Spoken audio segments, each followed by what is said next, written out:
Ladies and gentlemen, this is the F&G show. Over a glass of wine. That's right. And you know, we like talking politics and political views and things like that. This guy here.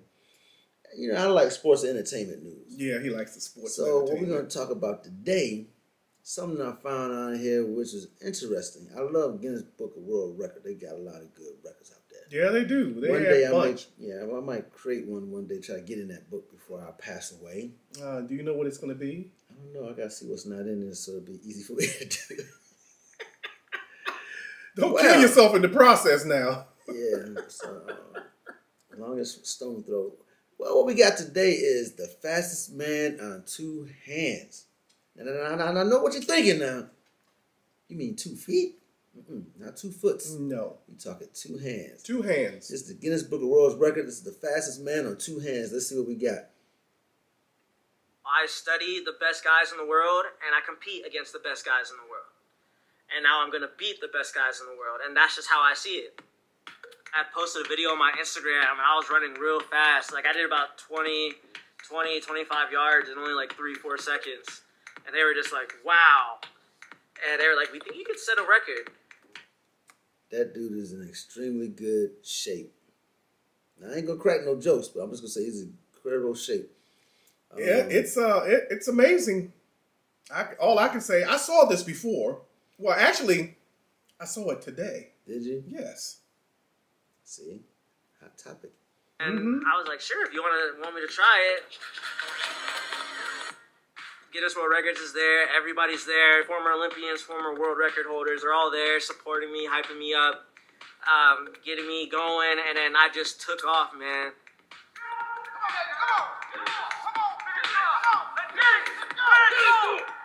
And the crazy thing was, my first one was actually faster than my second one. I was moving so fast that I slid into it and ducked under the sensor. So I had to go do it again.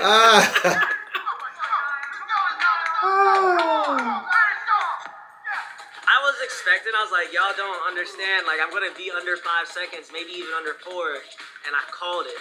First thing I said, the second I was done, I looked at all of I said, I told you.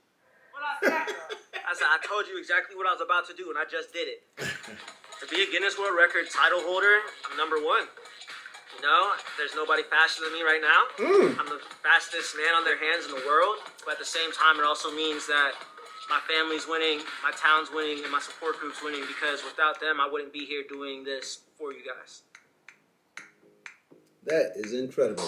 It is extremely incredible. So I was born with caudal regression syndrome. It's a very rare disease. I always work with what I got because I don't really have any other cards that are dealt to me.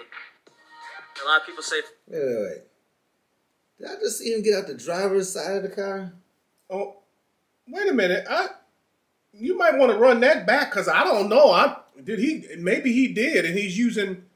I think he did because they have those machines in the car where you can drive with your hands instead of your feet. Yeah, he did. So I was born with caudal regression syndrome. It's a very rare disease. I always work with what I got because I don't really have any other cards that are dealt to me. A lot of people say foster mother. I'm not a big fan of that because she is my mother. The foster care system reached out to my mom, said that we exhausted all our options, and that could you take in this boy? And then, man, about 7 months later, the conversation came up about me being adopted, and a week after that, I was just like, yeah, this is it. This is what I want. And 5 years later, and it's the best thing that's ever happened to me. Good stuff. I was just like, you know what? I'm not going to be weak anymore. And then I just put in the work as much as I could every day. I was going to 2 or 3 wrestling practices a day for 7 days a week. Man, by the time my senior year of high school came around, I became one of the best guys in the state. And then soon after that, I became one of the best guys in the country. This is the same dude that got his Netflix special, isn't it? I think he got a show on Netflix. You might be right because that's what I was thinking about when I was watching it. He has a special on some show. I think it is Netflix. I'll have to check it out. Maybe, unless it's somebody else. He said there were other people like him.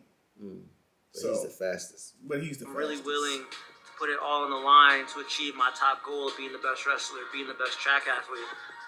It's usually not the first choice for most people, given it's the world's most dangerous and oldest sport. And I just thought it looked fun. Everybody just accepted me in as one of them. They didn't look at me as I was different. They went hard against me just like I wanted them to. And the wrestling world really is like a close family worldwide, and that's what I loved about it.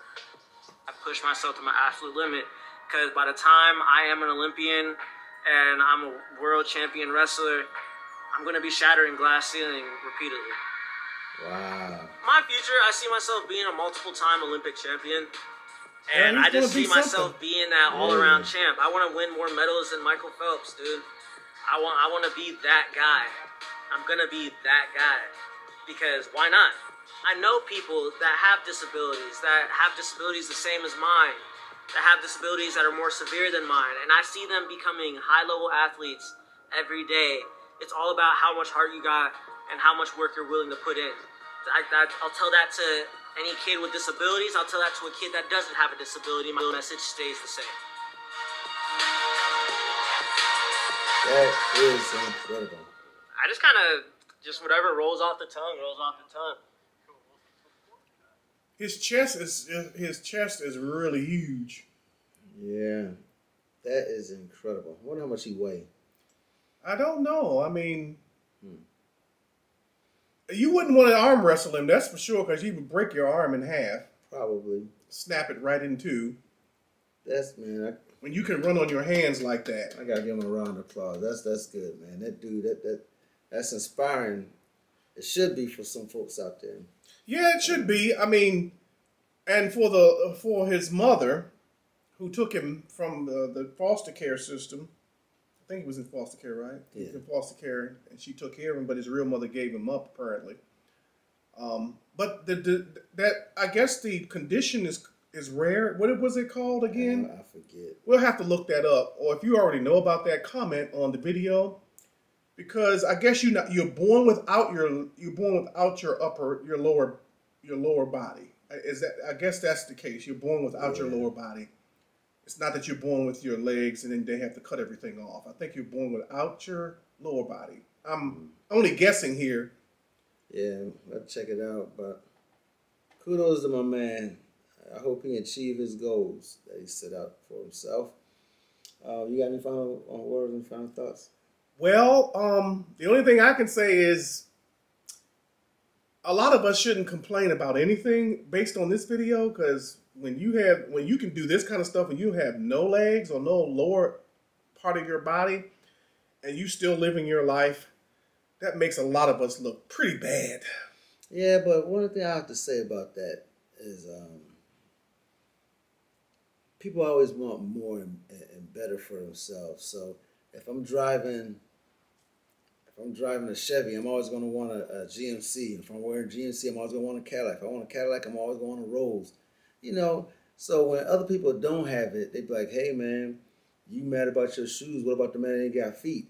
It's hard to feel what he feels because you have feet. You're going to always want the best shoes. You see what I'm saying? So, but I understand what you're saying. It's called empathy, I guess. Well, some folks lack it. Are you saying you lack empathy? I didn't say that. I just said everybody wants more. I've never met nobody say, I will buy that car, but there's somebody less fortunate than me, so I'm not going to buy it because I don't deserve it. I don't need it. Okay, what do y'all think about that? I don't know. I mean, you tell us. I have a lot of empathy. I mean, maybe that's why. Why is he looking at me like that? This guy. He knows I have a lot of empathy. Because ladies and gentlemen, I can watch a TV show and tears be running down my eyes. So I have a lot of empathy. Well, we're not going to hold y'all any longer. So Frank could deal with his empathy. And I'm going to have to teach him how to have some. You know, they do have pills for your empathy, man. They do. No. Anyways, that's it from here, from us here from the F&G show. The F&G show. And by the way, I don't think that joke worked. Y'all tell us.